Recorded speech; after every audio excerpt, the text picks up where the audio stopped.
안녕하세요. 하루 20분 공동체 성경 읽기 289일째. 오늘 본문은 마가복음 5장과 6장 말씀입니다.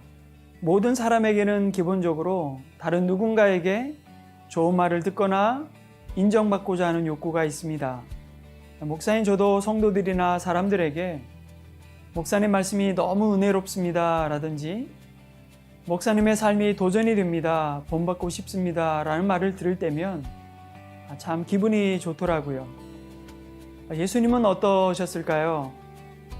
우리가 가진 인정 욕구에 대한 문제 앞에서 예수님은 과연 이 문제를 초월하실 수 있으셨을까요? 하나님의 아들로서 참 하나님의 모습으로 이 땅에 오셨지만 동시에 참 사람이셨던 예수님에게도 분명 저와 여러분이 느끼는 그런 감정이나 마음이 있으셨을 것이라고 생각이 됩니다.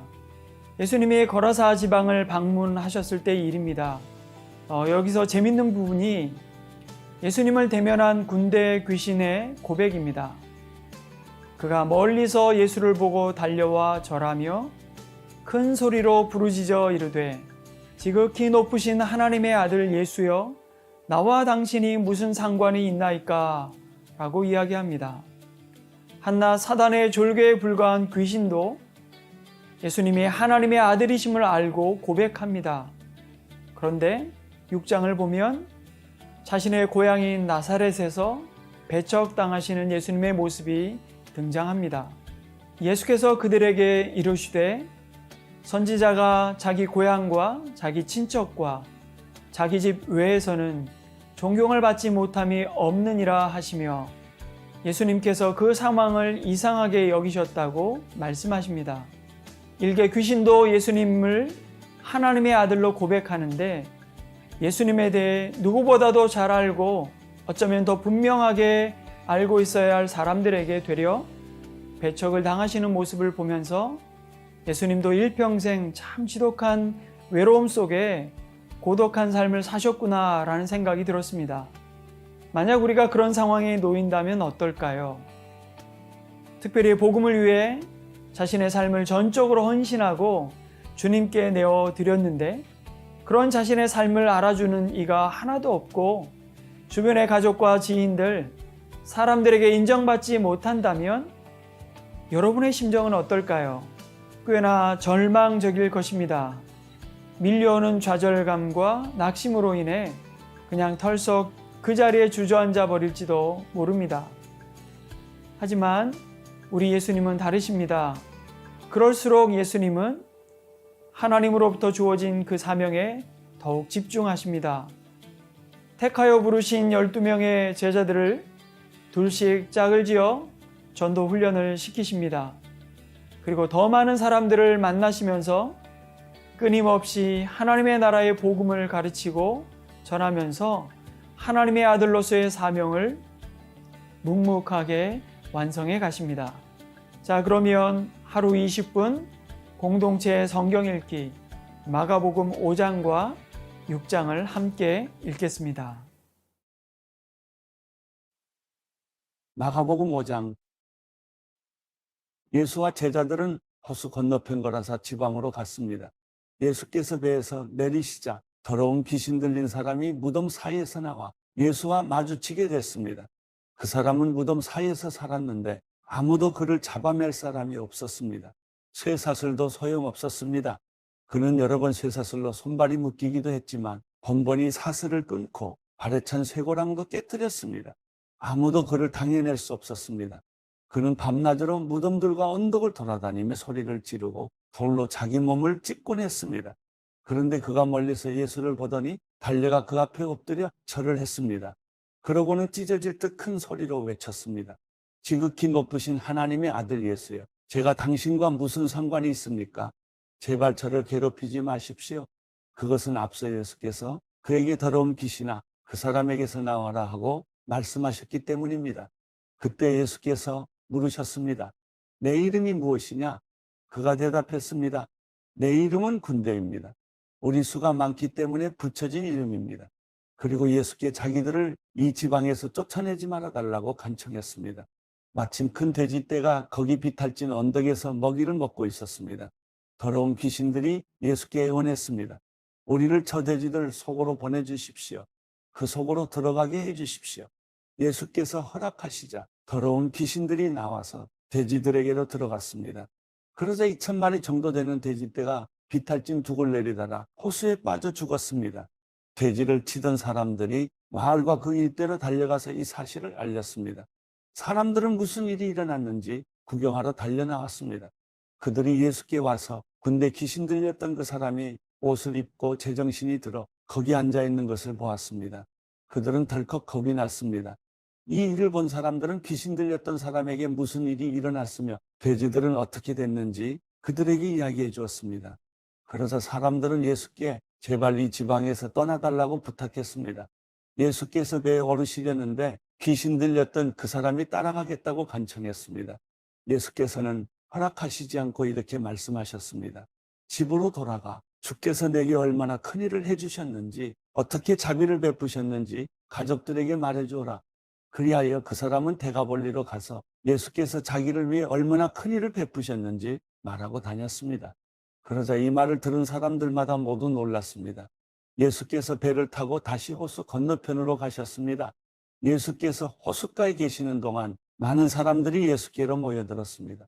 그때 야이러라 불리는 회당장이 예수께 와서 예수를 보고 그 발 앞에 엎드려 간절히 애원했습니다. 제 어린 딸이 죽어갑니다. 제발 오셔서 그 아이에게 손을 얹어주십시오. 그러면 그 아이가 병이 낫고 살아날 것입니다. 그러자 예수께서 그와 함께 가셨습니다. 많은 사람들이 따라가면서 예수를 둘러싸고 밀어댔습니다.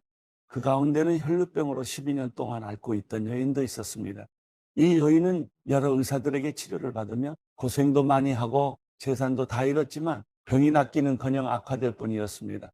그러던 중 예수의 소문을 듣고 뒤에서 무리들 틈에 끼어들어와서 예수의 옷자락에 손을 댔습니다. 예수의 옷자락만 닿아도 내 병이 나을 것이다라고 생각한 것입니다. 그러자 곧 출혈의 근원이 마르면서 이 여인은 자신의 병이 나은 것을 몸으로 느낄 수 있었습니다. 동시에 예수께서도 자신의 몸에서 능력이 나간 것을 알아차리셨습니다. 예수께서 사람들을 돌아보며 물으셨습니다. 누가 내 옷자락에 손을 대었느냐?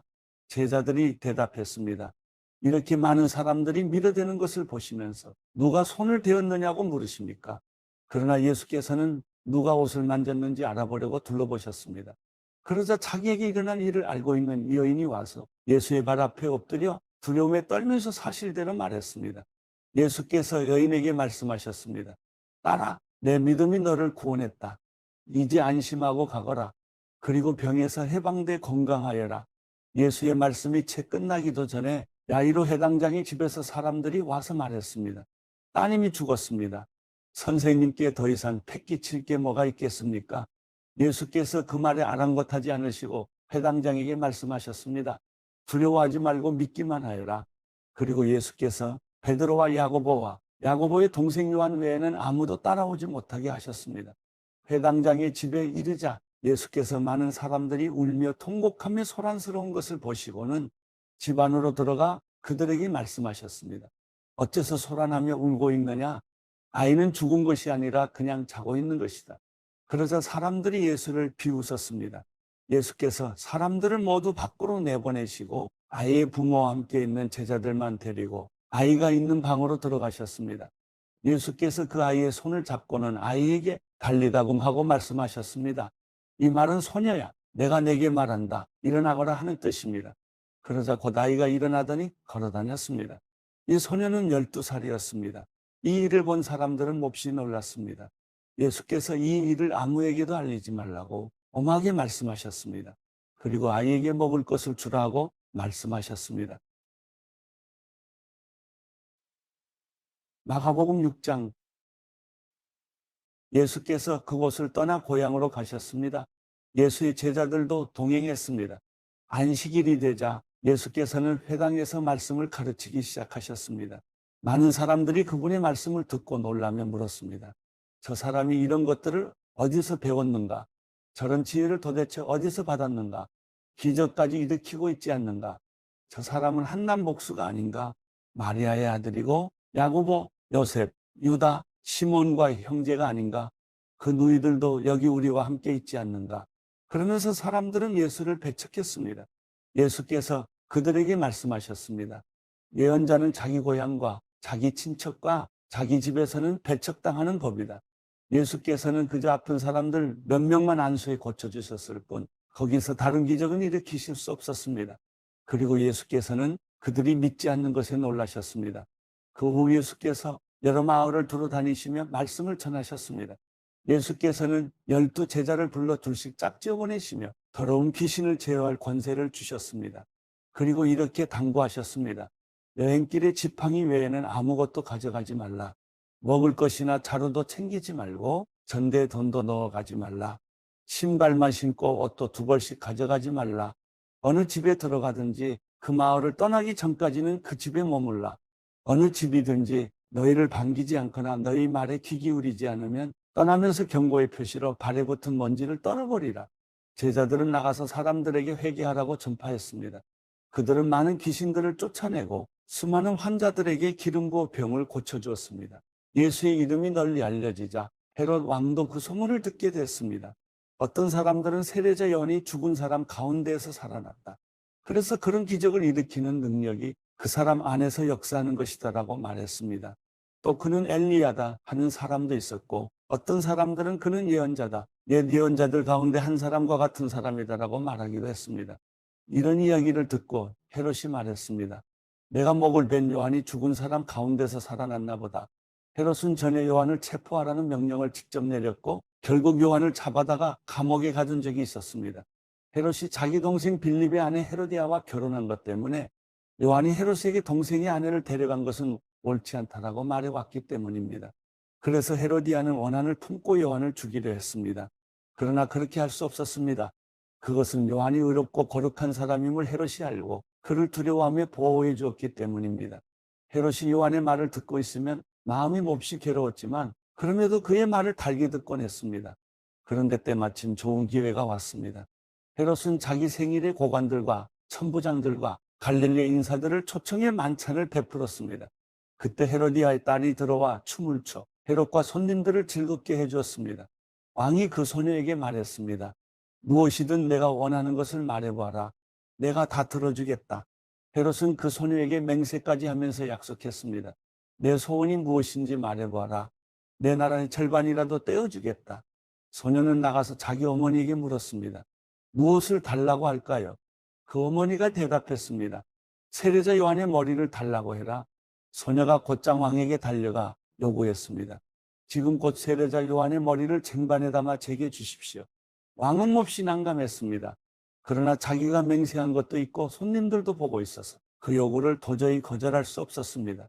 그래서 왕은 곧 호위병을 보내 요한의 목을 베어오라고 명령했습니다. 호위병은 가서 감옥에 있는 요한의 목을 베어 그 머리를 쟁반에 담아가지고 돌아와 소녀에게 주었습니다. 그 소녀는 그것을 자기 어머니에게 갖다 주었습니다. 요한의 제자들이 이 소식을 듣자마자 달려와 시신을 가져다가 무덤에 안치했습니다. 사도들이 예수께 돌아와 자기들이 한 일과 가르친 것을 모두 보고했습니다. 그런데 거기에는 오가는 사람들이 너무 많아 예수와 제자들은 먹을 겨를조차 없었습니다.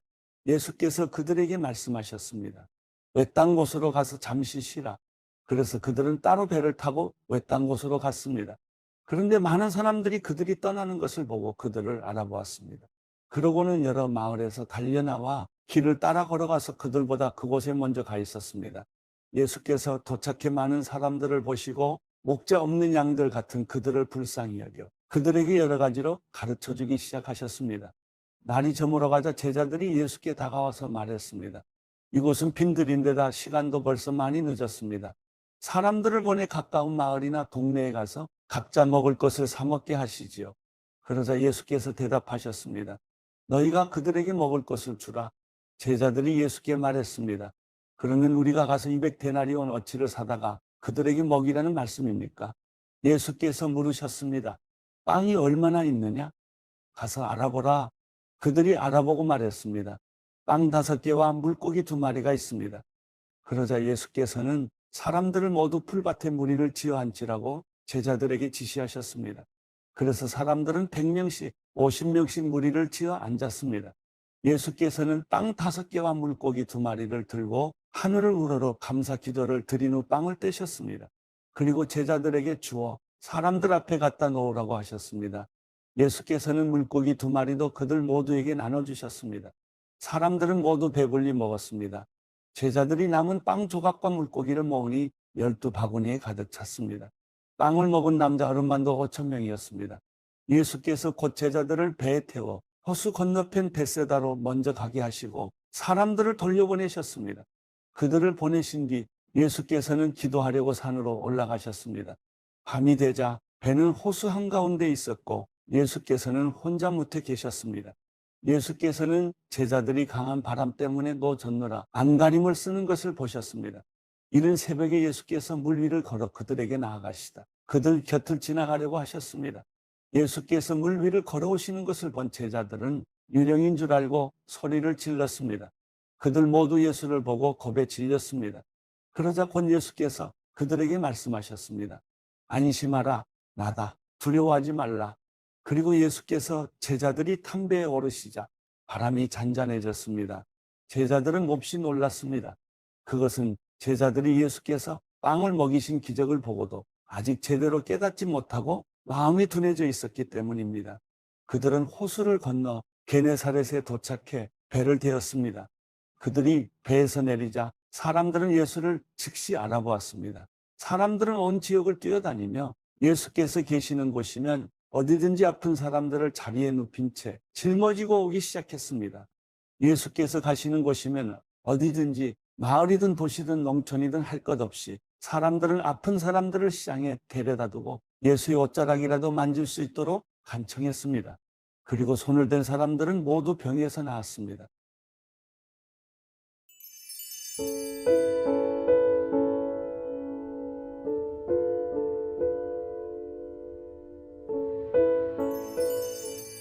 시편 129편. 이스라엘은 말할 것이다. 그들이 내 어린 시절부터 나를 여러 번 억압했습니다. 그들이 내 어린 시절부터 여러 번 나를 억압했지만 나를 이기지는 못했습니다. 밭을 가는 사람들이 내 등을 갈아 길게 고랑을 만들었습니다. 그러나 여호와께서는 의로우신 분이시라. 그분이 악인들의 줄을 끊어주셨습니다. 시온을 미워하는 사람들은 다 수치를 당하고 물러가라. 그들은 자라기도 전에 시들어버리는 지붕 위의 풀 같아서 베는 사람이 자기 손을 채우지 못하고 모으는 사람이 그 품을 채우지 못하리라. 지나가는 사람들도 여호와의 복이 내게 있기를 빈다. 여호와의 이름으로 우리가 너를 축복한다 라고 하지 않으리라.